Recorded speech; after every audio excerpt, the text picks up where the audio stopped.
আজিৰ দিনটোৰ গুৰুত্বপূৰ্ণ খবৰটো হৈছে এডিআৰই পৰীক্ষা আৰু আৰক্ষীৰ নিযুক্তি পৰীক্ষাক লৈ আহি গ'ল ডাঙৰ সিদ্ধান্ত। মুখ্যমন্ত্ৰী হিমন্ত বিশ্ব শৰ্মাই ফেচবুক লাইভযোগে ডাঙৰ ঘোষণা কৰিছে। মুখ্যমন্ত্ৰীগৰাকীয়ে কয় যে ফেব্ৰুৱাৰী মাহ বা মাৰ্চ মাহৰ প্ৰথম ভাগতে লাভ কৰিব ফলাফল।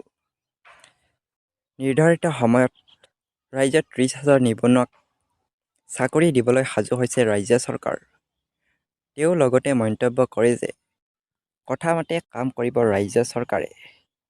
দ্বিতীয় খবৰটো হৈছে বিবাহ অনুষ্ঠানত হঠাৎ দৰাক লাঠিৰে মৰা যুৱতীৰ ভিডিঅ' ভাইৰেল।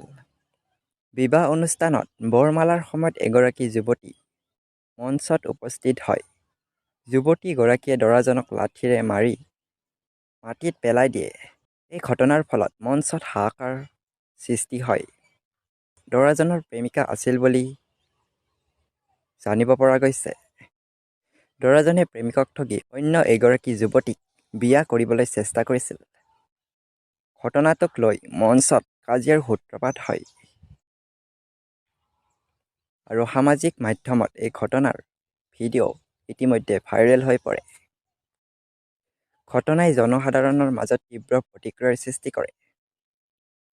ঘটনা সন্দৰ্ভত অধিক তথ্যৰ বাবে আমাৰ চেনেলটো ছাবস্ক্ৰাইব কৰি এটা লাইক কৰি দিয়ক।